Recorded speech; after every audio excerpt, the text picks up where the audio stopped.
All right, welcome everyone to Tuesday Notary Titans. Today is Tuesday, June 29th, 2021. My name is Bill Soroka. I'm the founder of notarycoach.com, author of Sign and Thrive, How to Make Six Figures as a Mobile Notary and Loan Signing Agent, and host of the Side Hustle Lounge. I'm here with our incredible co-host, Carol Ray, founder of Notary 2 Pro. Carol, how's it going today? What's new? Well, the weather is unbelievable here. We have had quite a day. It's 95. I was just saying, 95 outside, sunny, bright, beautiful. Seconds later, and I'm talking about 10 seconds later, we've got a storm, thunder, lightning, and torrential rain comes down in buckets. 5 minutes, it's gone. And back is the sun and the heat. It's just Texas. I love it. I love it. It sounds like one of my exes for sure. Carol, we have a very special guest that's going to be speaking. By the way, guys, Laura Biewer's running a few minutes late. She'll be here in about 10 minutes. She's teaching in Stockton today, so I think she's finding a quiet place for us. Carol, can you introduce us and tell us what our guest is talking about today? Kind of an interesting and important topic. Absolutely. Well, this young man and I connected about almost 3 years ago, I think. And he is the owner of Unlimited Ink Notary, which is based in Phoenix, Arizona. And then he has now started something called Notary to Stars. How long has it been, Ronnie? About a year for Notary Stars? 2 years. Is it really? God, what happens when you get old? Things just go too fast. Anyway, it's my pleasure to introduce him because for one thing, he was hiring Notary Stars exclusively for a long time before I ever met him. And he's created this Notary Stars, which is fantastic training. It takes you beyond the foundation, and they go through all kinds of documents and everything. I encourage everyone to look into it. Plus, he's got people, title companies that hire from his list. So he's going to talk about something that we discussed on a video one time between the two of us. It's on YouTube about netiquette.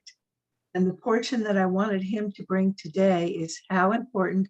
Bill and Laura and I have touched on this, but he really talks about it from the perspective of a signing service owner. And that's when people are posting things on Facebook and other social media, why you should not slam these companies that you've worked for, even if you had good reason for it. So I'm just going to let him take over and explain what we're talking about.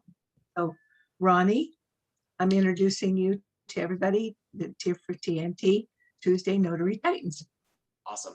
Thank you guys for having me here. I have a lot of respect for what you guys do every on these meetings. Today, I want to talk about netiquette, and it's something that Carol and I did do a video on. You can go on YouTube. It's accessible. You just want to type in Carol Ray, Ronnie Mickle, or Notary Stars and Notary Pro, and netiquette.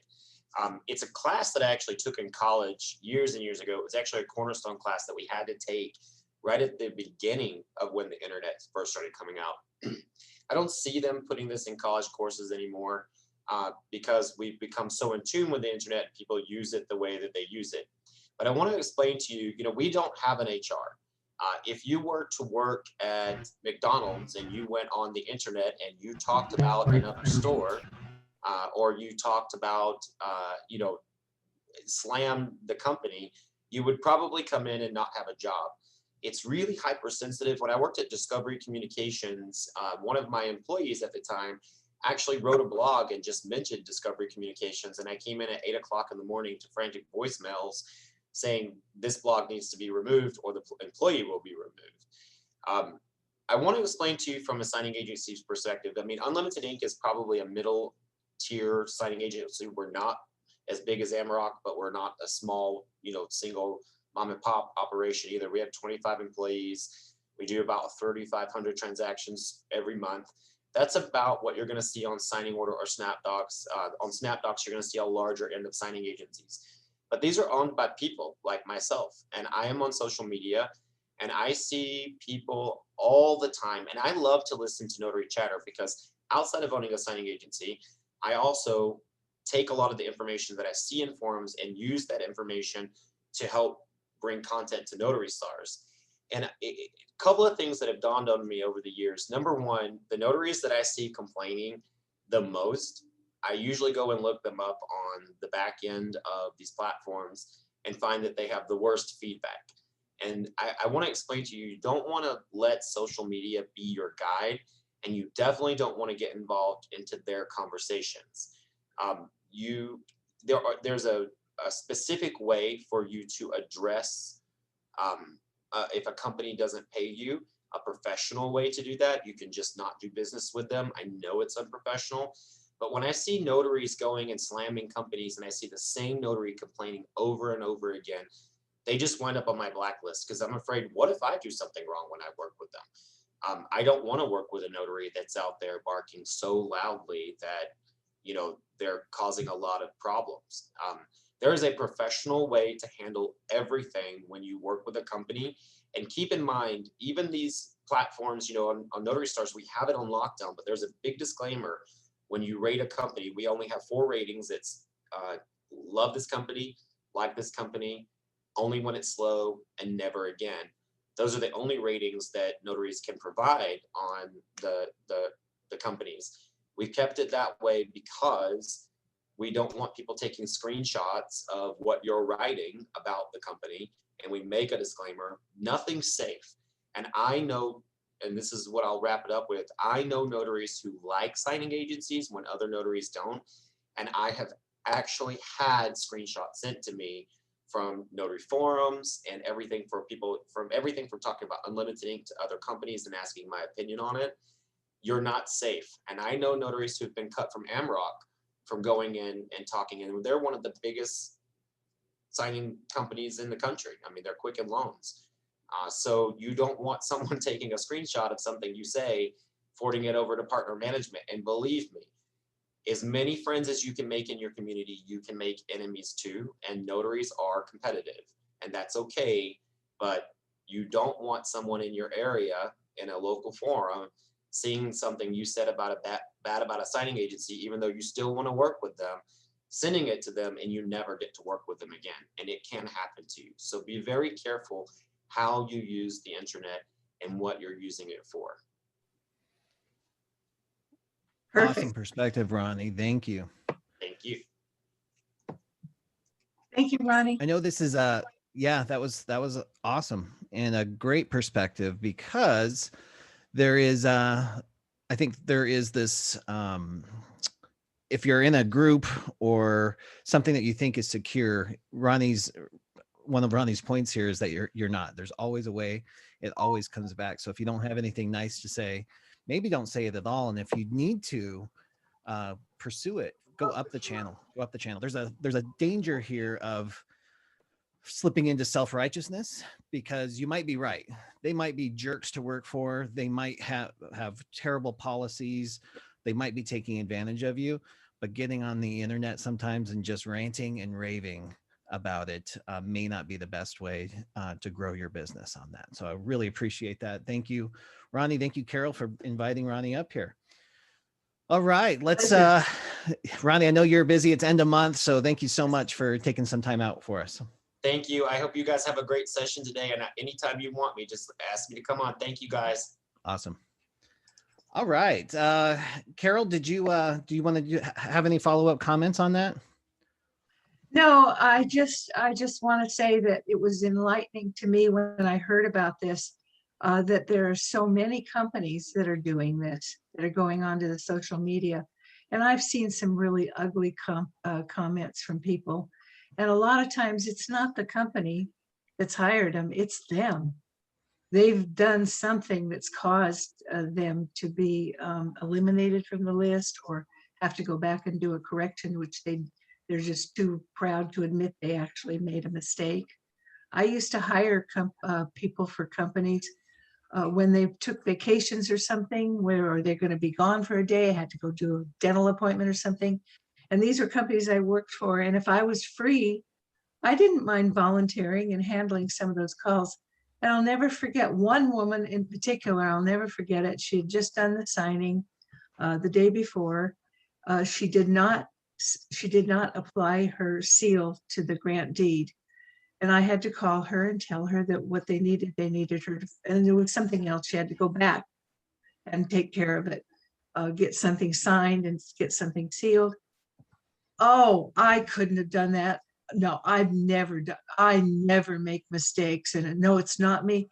And they literally had to hire somebody to go out and actually re-sign the entire package because of it, because of her pride and thinking that she was just perfect. So yeah, it's very important that we keep that in mind. Yeah, definitely. Before we jump into answering some great questions, I'm sure as they're coming up, remember when it comes down to your business, this comes down to energy, guys. You've only got so much energy. What are you going to spend your energy doing? Is it going to be slamming another company, or can you focus that energy into building a relationship where those things don't happen? And when you're on the path to success, you're going to want to focus on building relationships with companies that do appreciate you, that you don't have as many excuses to rant and rave about. When you see, and I've seen these all over social media lately, I'm not sure where that came from, but these rants and these vents, it's kind of nice sometimes, but it's a slippery slope. You can slip into complaining. You don't want to be in complaint. If you're surrounded by other people who are complaining, find a new group, find other support systems, because you can't have gratitude and complaining happening in the same sentence. So if you're surrounded by complainers, there's not enough gratitude, and gratitude is what will get you through this when times get tough. I've got to tell a quick story if you don't mind. Yeah, of course, Carol. Okay, years and years ago, I was on a forum at Notary Rotary. Some of you are familiar with it. And I used to mentor people. I had experience, and I used to answer questions, and I felt that I was adding value to that forum. And then all of a sudden, a new group of people came in, and they were just as mean as could be, new notaries, slamming them and publicly calling them names and telling them just terrible things. And I told people, I said, I'm going to leave if this continues. And it did. And I announced one day, I said, I'm leaving this forum. I am never coming back. And I didn't. And I never did come back. It was so ugly. It was such such an awful feeling to see the hostility and the superiority that these people took. And I think I've heard from students, because I tell them in my course, don't go to that forum. Be prepared if you do to see ugliness. And I've heard so many stories about people actually going in there and experiencing the same thing that I did, and they're never going back. So it's still the same way, same people. Yeah. Yeah. Excellent advice. Got to protect your space, protect your energy. Laura, right. I see you made it. I did make it. Hello, everybody. I'm coming to you from downtown Stockton, Hilton. I'm teaching a couple of exam preps today, and I have an hour before my next one. So I'm glad that I was able to sign on.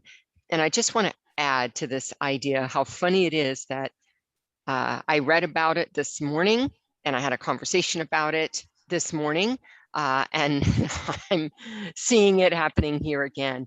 And that is about frequency and vibration and positive energy, and complaining takes your energy, positive energy, away from you, number one. And what happens is you become a crap magnet, and crappy things start happening to you.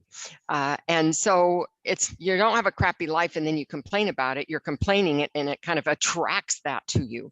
So one of the best ways to avoid that is to put yourself into a positive energy and not complain.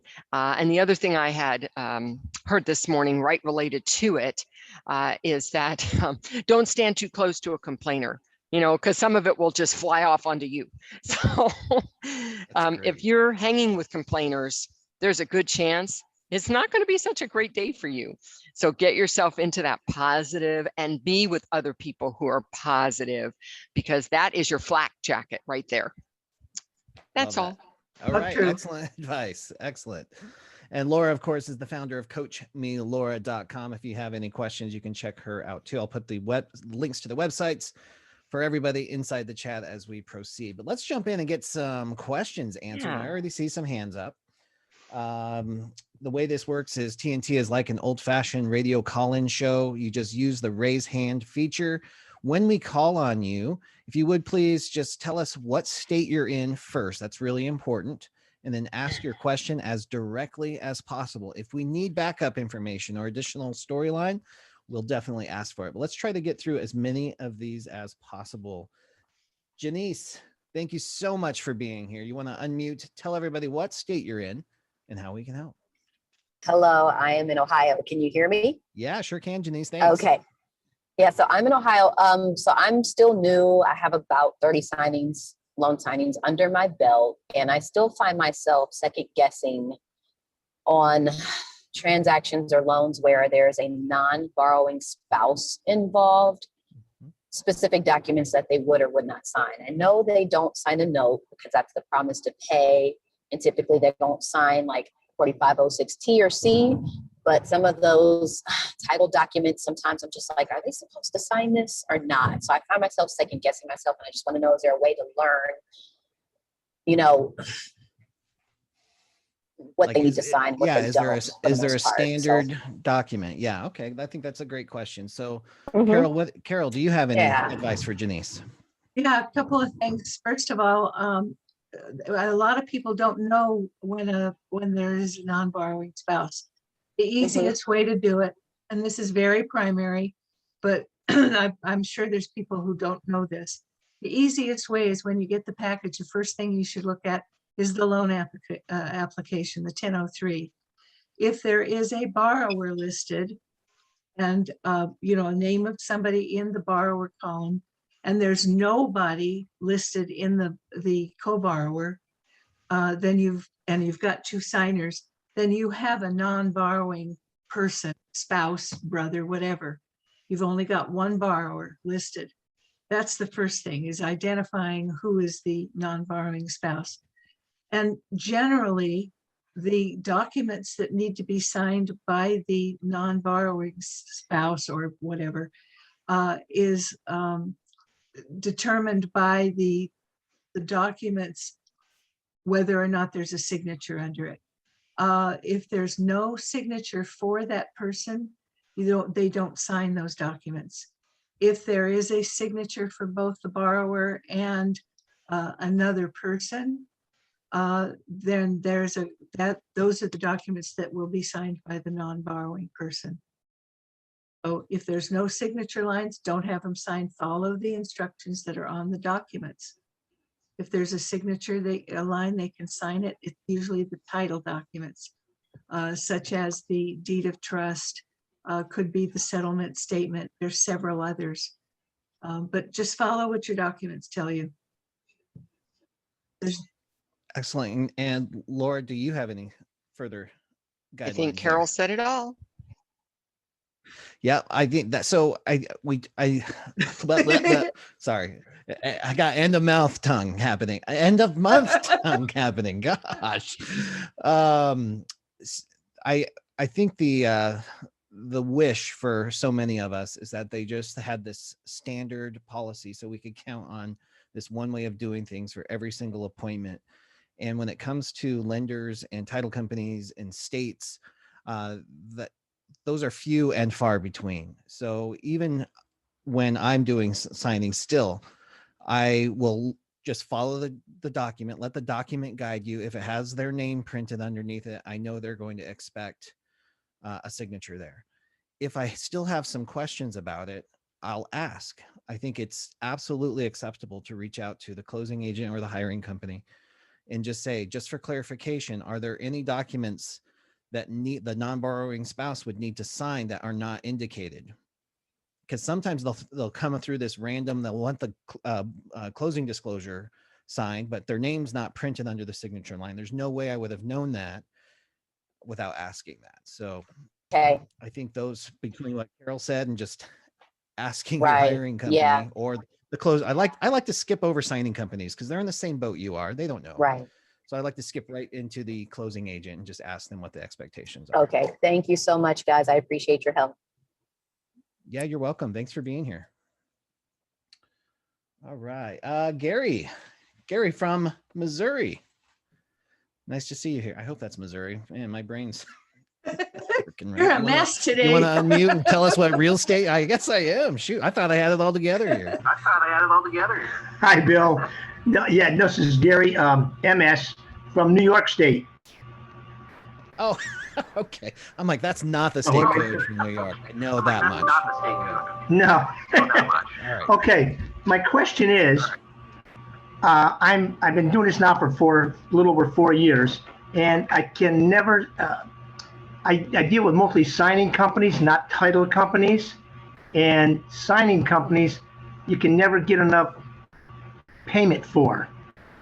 Okay, is there a way to say, if I click on it, yes, I'll take it, but I want to negotiate the price? I never hear back from them.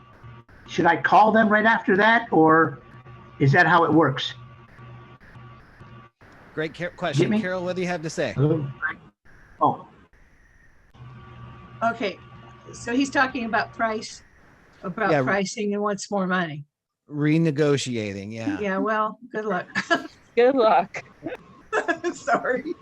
But Oh. yeah, it's changed a lot over the years, and there's a lot of signing agents, and the title company. The lenders pay one thing, it goes to title, and title has a certain fee, but when they turn it over to a signing service, the signing service gets their cut of it. By the time it gets down to the signing agents, it's dwindled down. I really hope that most of, at least my graduates, if not everybody, would be able to get at least $100 on a signing. Some of them get a lot more, and some less. The best thing that you can do when you're working with a signing service is to build what Bill says all of the time, is to build a relationship with them. Show them that the work that they give you is appreciated and you're going to do the best that you can do. Once you start getting, let's say 10 signings from a signing service, and they know that they can count on you, and that you're going to do a great job, error-free job, that's when you can start to negotiate the fees, because they're becoming dependent on you. They know how important it is. No, that's not a problem trying to negotiate the fee. I'm sorry. It's not a problem trying to negotiate a fee. It's a point being is that once you say, yeah, I'll do it for $75 and they offered me $50, I either never hear back from them again. Sometimes that happens. And I got a 5-star rating throughout and I'm Fidelity approved. So I maybe it's just, I don't know what it is. I mean, I'm not doing bad. How are you getting when I hear offers? Bill say that this $100,000 a year side gig, I'm retired, and I could get into making $100,000 as being retired, because I have a person in my office that gets all my all the papers in. She goes through them. She puts stickers wherever they have to be signed. She puts notary stickers wherever I have to sign. I have to pick it up from the office, go. Everything is done and it's out within the same day. So I'm just wondering, a lot more. how do I go about doing it? How many Yeah, I companies? can handle a have hell of you a lot reached- more. How many companies, Bill, have you reached out for to sign up with? Are you continuing to market yourself every single week? No. How do I do Yes. that? I would suggest, I don't know who you got training from. We have a list that we give to our graduates, but what you can My do. daughter, she's a lawyer. Okay, but what you can do, I would suggest that you go to Notary Rotary is probably the best one out there, and just find those 4 and 5-star rated companies. I wouldn't waste my time with the 1 and 2s. Maybe throw in some 3 rated companies and just start marketing yourself, calling them, giving them your information. Oh. It's a constant thing, because even though you might have companies that call you often, you can't count on them. because they may go out of business. They may find people that they prefer. So you've got to continually market yourself, which means connecting with them, reconnecting with them, making sure you get on their database, calling them back, reminding them you're there. And just that's the only way I think you're going to grow and get into more companies. Yeah, And and I'm talking to you like Okay, nobody's very good. listening to us. I'm gonna Yeah, piggyback that's on all what right. I'm gonna piggyback on what you're saying, Carol and Gary. I think we have a little bit of a delay in our communication, so that's happening there. So to piggyback, yes, you want to absolutely continue to build relationships. We usually coach people to sign up with at least 100 of these signing companies, maybe even more right now in the evolving economy that we're in right now. You might want more. How do you know you have enough? When you have the results that you're looking for, when your phone's ringing and dinging and you have offers from companies that appreciate your business. Here's what my advice on the renegotiation piece. Guys, if we're talking about companies that used to pay 100 and now they only want to pay 90, you're free to do whatever you want. It's your business, right? But I encourage you to keep the big picture in mind. If you start quibbling over $10 on your appointments, you might be affecting a long-term relationship. Maybe these are going to drop to 90, but they can give you 3 or 4 signings a day. If you don't take those, do you have the results you want? Do you have enough volume to support your business? Here's what I've learned is that idle wheels do not pay the bills. So if I have to take a few $90 signings, I'll take it. If I have to take a few $75 signings, I'm going to take it. Because what I've learned is that when I'm on the road and I'm moving, I'm meeting people, relationships are changing, and this business is like a magnet. It's like when those wheels are going, suddenly my phone starts ringing more. It's like, oh, Bill's on the road. He wants more business. I'm going to get more business. That's how it's worked for me. If you're going to start turning down business because you don't like the fees, then make sure that whatever you're doing with your time that you're saving by not taking that signing, that you're doing something to build and forge relationships that will get you the business that you want. That means marketing, building relationships, getting that direct business as well. And then Laura, I want to give you a chance at this too. Okay, thank you very much. Very helpful. You're welcome, Gary. I'm going to put you on mute and I'll let Laura answer as well for the sake of everyone as well. I'm going to piggyback a little bit on Bill because I agree. You have to decide what's worth renegotiating. Number one. Number two, I think you also have to evaluate the company you're working for. And if you're working for the dollar store, I don't care how often you do a great job and you're the best notary that's ever landed on this planet, they're going to pay you the same price because that's how they work. That's how their contracts are. So don't be mad at them if they don't increase the fee, because that's the nature of the contracts that they get.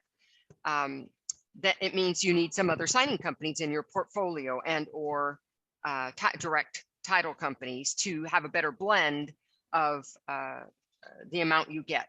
And then the last part, that I really wanted to piggyback on what Bill was saying is, I do turn down jobs that aren't a fit for my business. It doesn't mean it was a bad job. It just wasn't a fit for me. But what was more important is, what am I doing with the time that I'm not doing that job? So if I turned it down because it was $100 and I said, nope, that's not for me, what am I doing to make more than $100? Right? That's what I need to be doing with my time. So I don't want to book my day all full of appointments. I want to make sure I leave time in my day to be productive in building future business. So that I might spend that time. Oh, can you not hear me? I'm not muted. Yeah, we can hear you just fine, Laura. I think that's just a local issue. Okay, great. So I make sure that I spend any time for jobs I turn down doing other things. I might be writing classes. I might be reaching out to title companies. I might be doing other things to work on self-development. These are the things that I do that I think will get me where I want to be, a year from now, 5 years from now, not tomorrow where there's more jobs. And so that's what I wanted to add to what Bill had to say. Thank you very much. Awesome. So glad you did. Great conversation starter, Gary. Thank you for that. All right. We're going to go to Katrina B. How's it going, Katrina? You want to unmute and tell everybody what state you're in? Maybe ask a question. Katrina B going once. Katrina B, I'm going to leave you up there. We'll come back to you. Phil Shannon, always a pleasure to see you on here. What can we do for you today, sir? I'm getting there. Is it something I said? Oh, there we go. All right, Hey, Phil. thanks so much. I just had to chime in. The gentleman who spoke earlier in regard to, you know, and as Laura so eloquently put it, the crap that comes out sometimes of folks, and you got to be so careful. That I think you said that so well. And sometimes you don't know who they know. And I'm gonna tell a real quick story.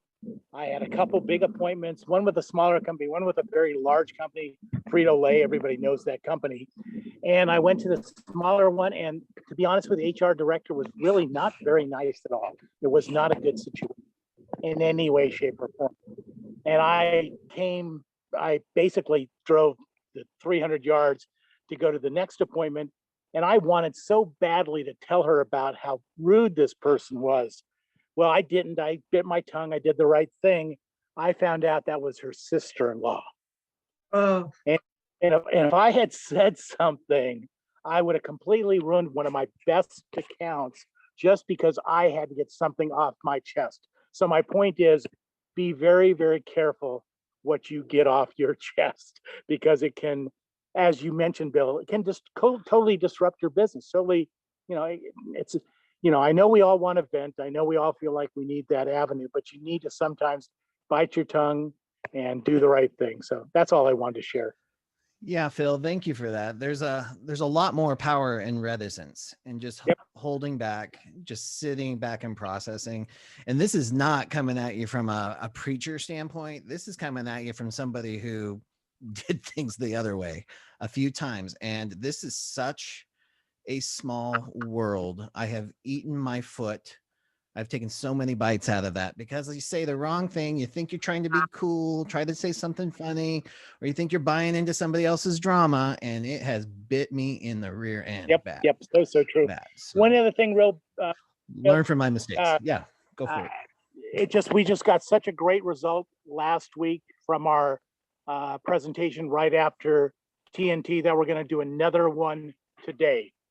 So if you, great. So I'll make you aware. You can post my number. Again, it's a different Zoom, but the Zoom will be consistent from now on. But if you do want to participate, please feel free to post my information, and I'll be happy to get them the information on the Zoom that's going to follow right after TNT. What are you guys talking about, Phil? We're going to go into side hustle, generating another source of income, and protecting the notary business. I think that's the key, is we're going to talk about protecting your notary business. So we look forward to chatting with a handful of folks. I know it's the end of the month. I know everyone's really busy, but we'll do the best we can. Awesome. Thanks, Bill. All right. Thank you so much, Phil. And I'll post Phil's phone number so you can text him for the details on that with the Zoom link and everything as we move on here. Katrina B, I just want to go back to you and see if you're ready for us. I couldn't find the mute button. All right. So, I just wanted to call just to get some clarifications of information that I was trying to research and understand. The people who called me, I think they went to the bank, but I just want to make sure that I'm prepared next time. I got a call on some general notary work, and a whole entire family needed notarizations, mother, father, including, and 15-year-old daughter with no ID. And I was planning to use the mother and father as credible witness, but Katrina, can I just stop you for a minute? Did you tell us what state you're in? Virginia. Virginia. Thank you. All right, Sorry carry on. about that. Proceed. And I was planning to use the mother and father as credible witnesses for the daughter with no ID, minor child with no ID. But when I called the NNA, they said that I couldn't use the parents. However, there wasn't really an explanation as to behind it as to why. And I was curious as if maybe Laura might know why that may be.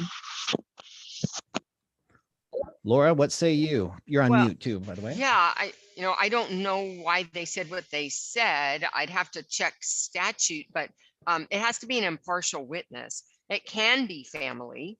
I don't know what the document, if they were involved in the document, if they were signers to the document, they cannot also be credible witnesses. So I didn't catch if they were signers. In this case, I think the whole family was going on some sort of mission trip. So this was something dealing with the Yeah. church or something along those Okay. lines. So if they're signers to the document, then they're not allowed to be credible witnesses. Okay. Not a problem then. All right. Easy peasy. That was easy, Katrina. That was it. All That right. was it. Great question. Thank you so much. All right, Maggie, thank you for being here. If you'd like to unmute, please tell us what state you're in and how we can help. Hi, I'm from California. I just learned about your hour on the last NNA conference, and I really truly appreciate the time and effort you take to support other fellow notaries. I thank you very much for that. And I have one quick question. I'm in the market for a printer. I had an HP that's been doing great, but I'm worried that it's just on its last leg, and just wanted to know if anybody had any recommendations. Yeah, excellent. Carol, where are you sending people on printing advice right now? Printer I advice. don't have it off the top of my head, but it's that fellow in Texas, who's, wasn't he with us, or was he on Prime? Oh, he might have been on Prime Time. I'll have to look it up, but there's a fellow in Texas who has an ample supply of different types of printers, and he's selling them at a really good price. Some of them are refurbished. For me, I can tell everybody that we bought about a year ago, we bought an HP. I love HP. I do too. We bought an HP, and it was just a single tray, but it does print in both legal and letter. Put the page separator, download the page separator, which I used for years. I love it. And it works great. And all you do is you do have to change trays. Page separator, if you're not familiar, does divide the documents by legal and letter. And when you're finished doing its little magic, it gives you a folder that's 8.5 by 11 and one that's 8.5 by 14. And those little folders, you pull that folder up, put the proper paper in, let your printer know what size it's printing. It prints it, puts the other one in, and then if you get the pro version, which is just a little bit more money, it runs like under $70. Yeah. You get a report, and that report allows you to it tells you how to restack the documents so that they are in exactly the same order as they were sent to you. Oh, excellent. So, and it only, that printer at that time cost us $220. My husband. Wow. Yeah, Good to know. excellent. Thank you, Carol. So here's, the printers are hard to come by right now. All the work at home people, plus this huge surge in the need for loan signings and the demand has created a shortage. Plus there's some microchip issues going on in China and Japan. So things are not manufacturing like they used to. So here's what you need to know. If you're going to have a printer without page separator, then you need a printer that has dual tray. So it can print on both letter and legal. That would be preferred. It just needs to be black and white only. You do not need the duplex function because you are never going to print on front and back in your work as a mobile notary and loan signing agent. And then your printing speed is a factor, especially if you're a high performing loan signing agent. You want something that can print out relatively fast. But aside from that, you can choose any brand that you want. If the brothers that I love and recommend are no longer being made, or if they're in delay or whatever, you can go to HP, you can go to Lexmark, you can go to some of these other brands. There's a lot of people that are having luck right now finding them at Goodwill or other thrift stores. You can buy them used. I mean, it's like walking into a Best Buy when you walk into a Goodwill. Sometimes there's so many printers in there, and you can still find some pretty decent ones too. And remember, this is not a long-term purchase. This is not something that should ever stop you from moving forward on your business. This is a tool that you are going to go through quite a bit, especially if you're going to buy a used one. Dropping $100 now, that's one loan signing to get you going, and you can change, upgrade, switch, anything you want to do later on. Plus, I also want to see that Candy mentioned it, but there are leasing companies that will lease you the printers with service contracts, and it's actually relatively affordable. So you get kind of the best of everything. When things go wrong, they fix it. They automatically send you the ink, You might get on paper. Some of them deliver the paper as well. So there's all kinds of options out there for you. Thank you. I want to so- add, oh, sorry. Yeah, go ahead, Carol. Oh, I was just going to add, I do believe that it's important to dedicate that printer to nothing but your business. Yeah. And- Yeah, that's why I don't like to do the all-in-ones, speaking of which, because something always goes wrong. The scanner breaks, the fax that I never use jams things up. So, But all-in-ones are great to have for your personal, the other stuff, side, whatever yep. you want to, yeah, color stuff and yeah. Exactly. All right, Maggie, great question. Hope that helps. Thanks. It does. Thank you. Thanks for being here. All right. Rosetta Easley, thank you for being here. You want to unmute? Tell us what state you're in and how we can help. Hi, Bill. Hi, Laura. Hi, Carol. Hi, everyone. I am from Delaware. And I have a question basically about moral and ethics as a notary. And I really want to get into, I just actually text Phil Shannon for the Zoom link because of what he said about, what this Zoom is going to be about today. It's right on point of the question I want to ask. So basically, I get a lot of notary, like general notary work, like just from word of mouth, from friends to friends to friends. So I had a friend who called me and said that she has a friend who needs a paper note, a form notarized for her. I think it was like her retirement plan or whatever. She was trying to withdraw money from the plan, and you have to have the form notarized. So basically I went, so here in Delaware, we only allowed to do $5 per signature. So it was just a $5 signing basically. But after everything, signed, money exchange, she basically said, well, she was glad she got the information that I'm a notary and I was close by to her and I could do it because prior to getting this new paper notarized, she was just taking a previous form from a notarization that was notarized before, and she was just doing copy and paste of, yes, Bill, I see your face. I'm like, so basically she's telling me that from the form she had previously, so every time she wanted to do whatever business she was doing, she was using the same note, same signatures, just doing copy and pasting and changing the date. Now at this point, I've already notarized the form for her. She has everything, she's paid me, and I'm sitting there with my mouth to the ground. Like, now how do I protect myself? I put everything in my journal that this is the form that I did, the date that I did, and so it was just the one form. So I'm like, oh my gosh, what if now she's gonna take my signature, my stamp, and just continuously do a copy and paste, because she basically stated she's doing it for that one up until the time of the expiration of that notary, of that stamp. So basically, Wow. yes. So basically, my thing expires September 2022. So what if she takes whatever notarizations that she needs done from now until September 2022, she's just gonna constantly reuse my stamp.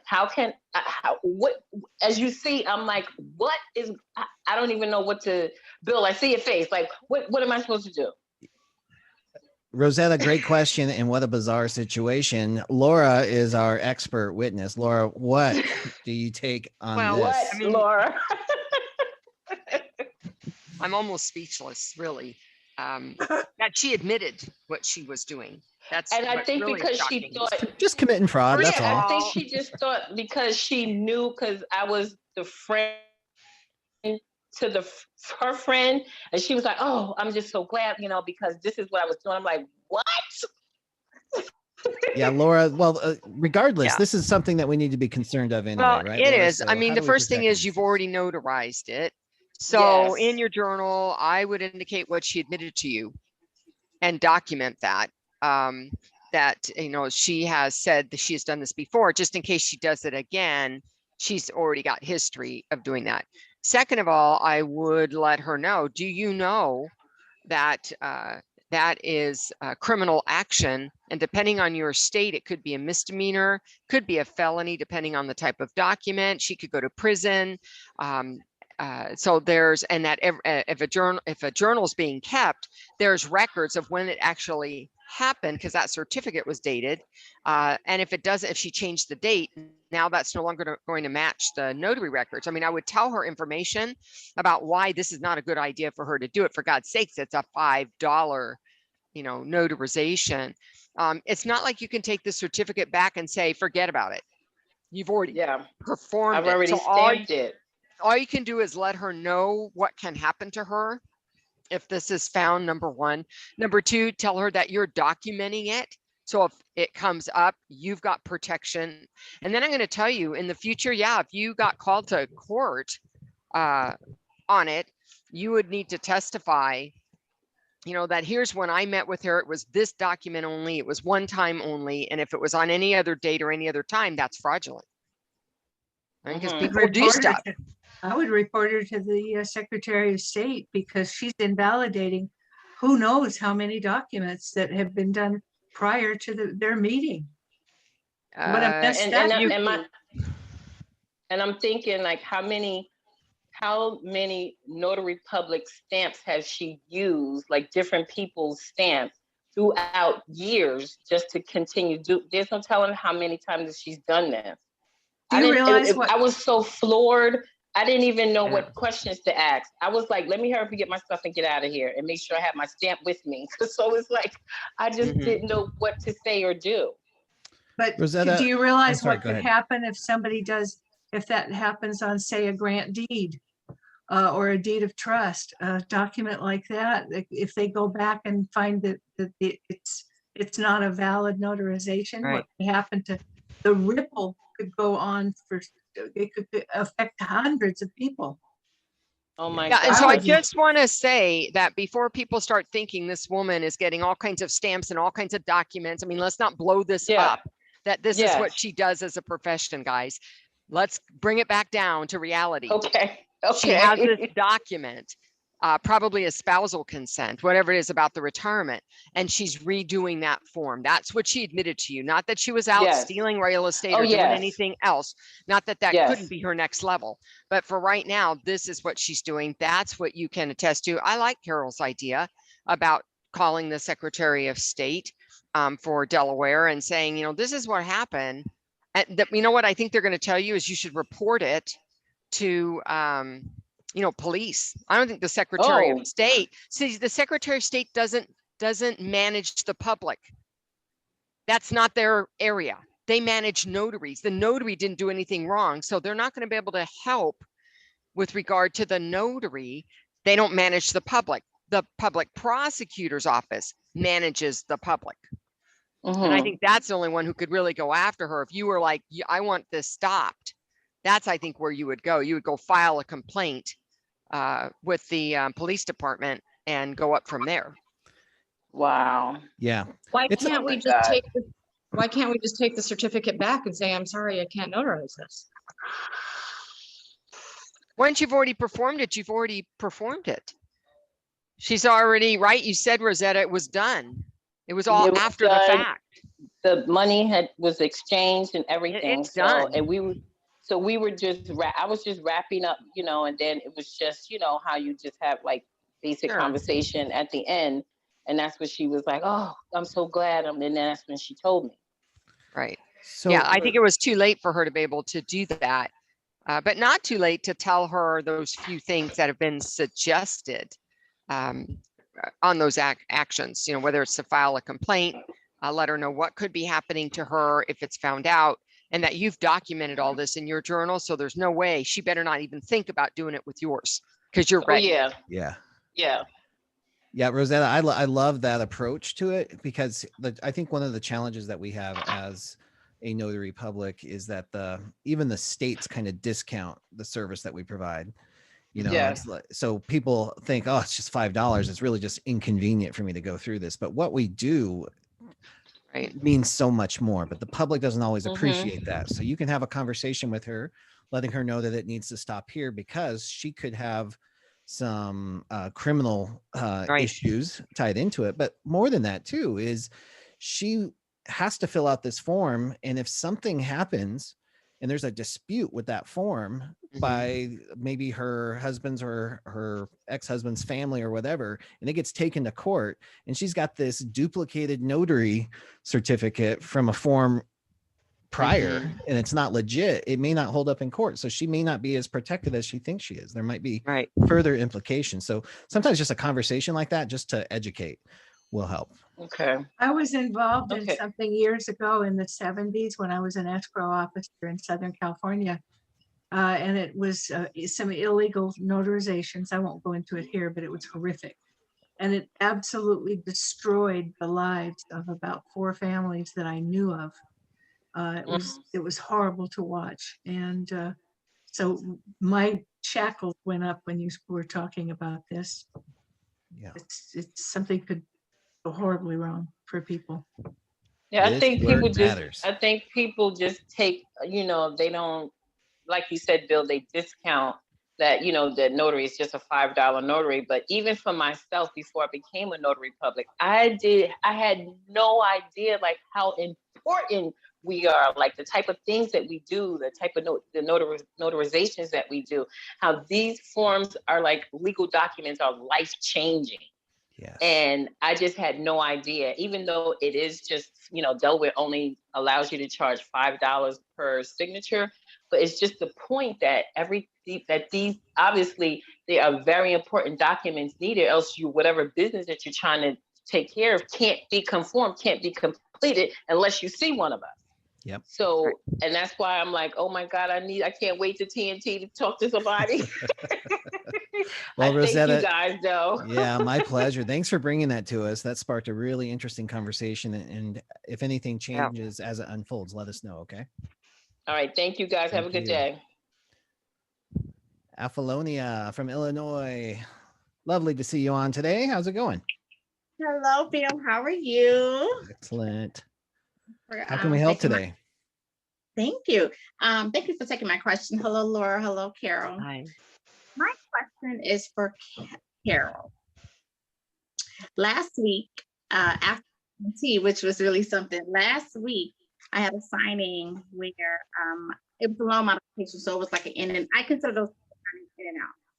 But when I arrived to the home and the signer opened the door, there was just this flux of, and I'm just say this disclaimer, I don't knock people for money. I don't do it. I don't care for the scent, but they have been smoking marijuana in the home.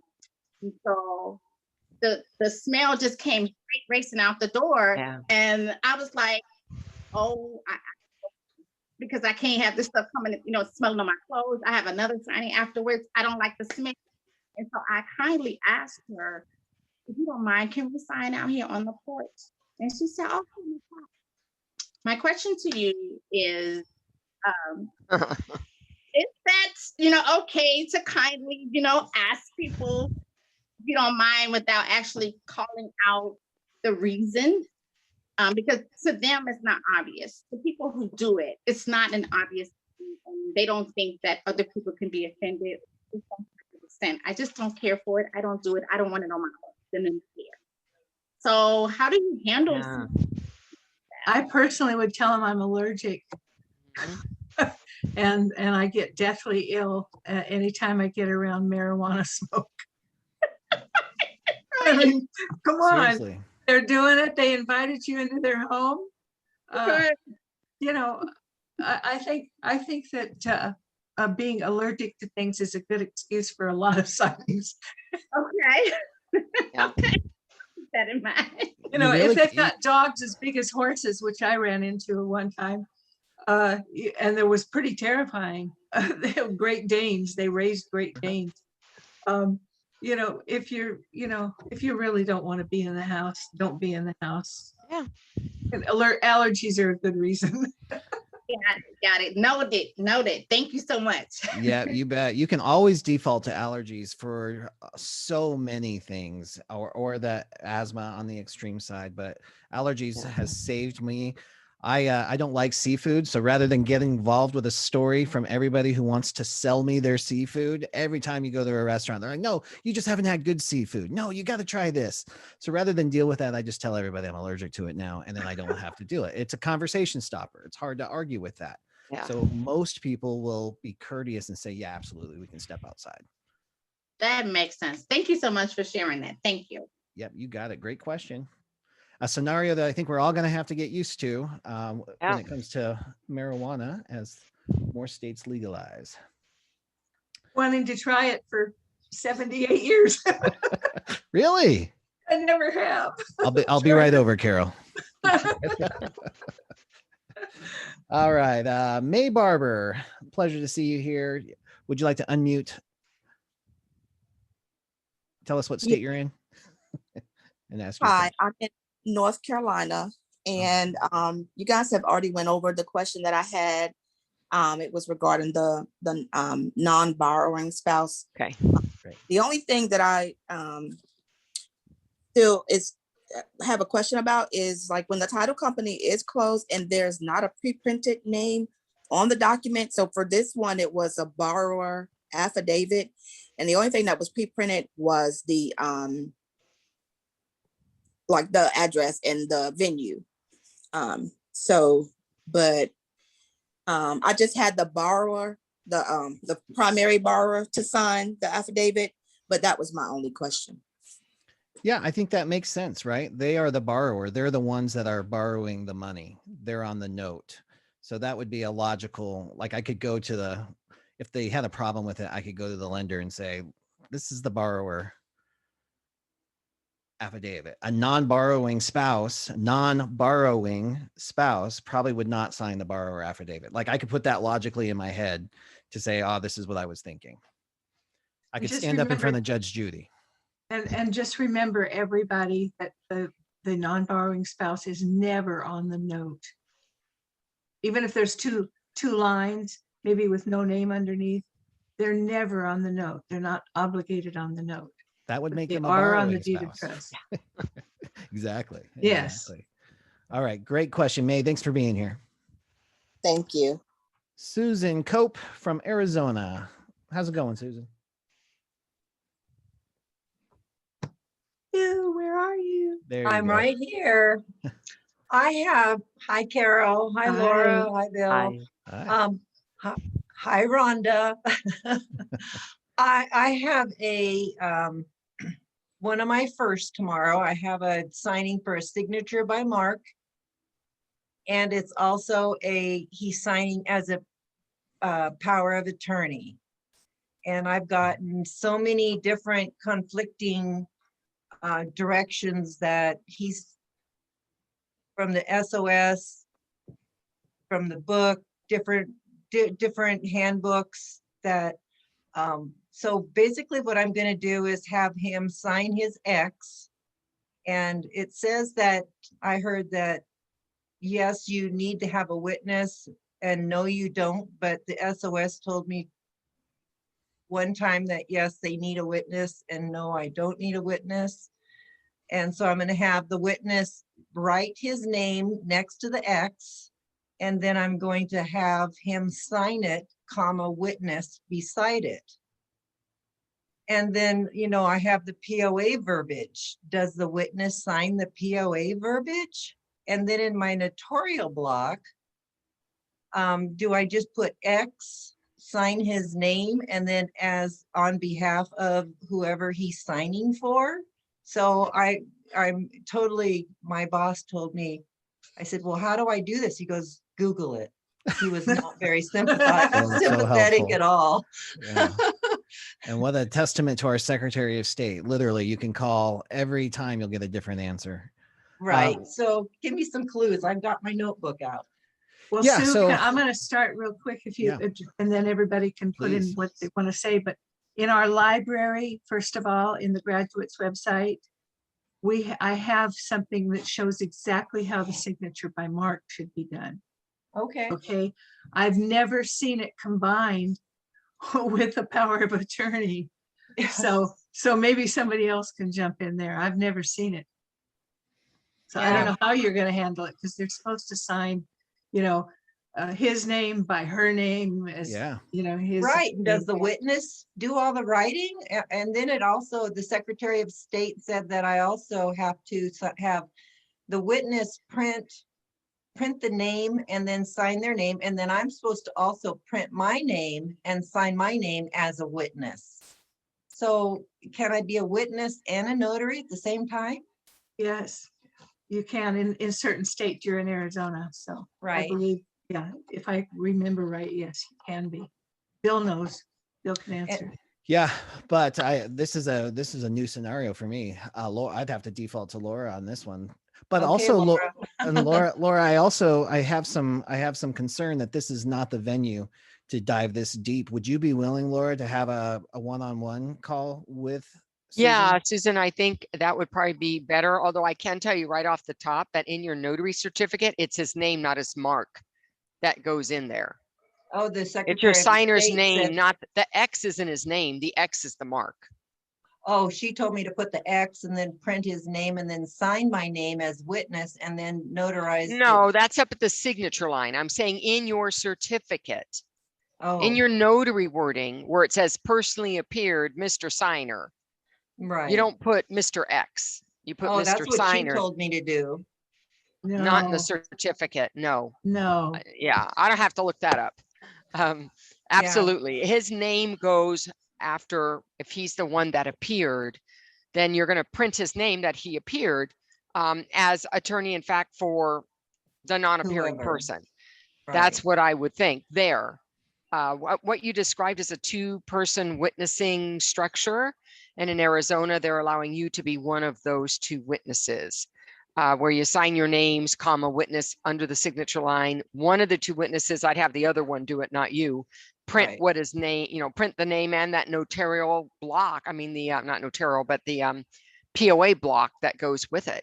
I mean, the rest of the rules don't change. You're just accommodating that he couldn't put his name, right? So you're Yeah. going to hit the witness, that other person's got to put his name, attorney in fact for so-and-so, Yeah. or Yeah, as, no, I was- yeah, that's what's going to have to happen. But if you want to call me and discuss it further, I'm happy to do so. But actually I'm teaching till 4 o'clock, so it'd have to be after that today. I have my mentor, she told me I could call her, so Oh, I there will you be go. calling Carol. Okay. But yeah, this would just, blew me away. So I've been. Beautiful. Is this a working loan at it. signing, Susan? Yes, it's just, I believe it's a seller package. So Oh, not too bad. The closing agent may have to be involved in that too, especially if you're going to change or even thinking of changing any of that verbiage, the AIF verbiage. And it So- also says that I don't have to have the witness in my journal. That I don't have to prove any identity for the witness. Yeah, if you're not notarizing their signature, you would still put Right. you would still document with the witness's name in your notes. I like to use affidavits that you can keep for your own records. You don't have to Yeah. send it to any place, but I always do that. I just normally take down their driver's license number anyway, just in case anything comes back to bite. Well, call me when the TNT is over. Okay, All right. thank you. Wonderful. All right. Thank you, everyone. Carol, Laura, thank you so much for taking time out of your day for Tuesday Notary Oh my Times. gosh, are we? I at the know end? we're over an hour already. This Oh was my a gosh. stimulating conversation. Really great. I really appreciate everybody who showed up with your energy, helping each other in the chat. Remember, you can save your chat. If you're on a computer, you just click the 3 little dots in the lower right-hand corner and you can save that right to your computer. Thank you for growing yourself and your business on the Tuesday. We will see you same time, same place next Tuesday. Bye. Bye, everybody.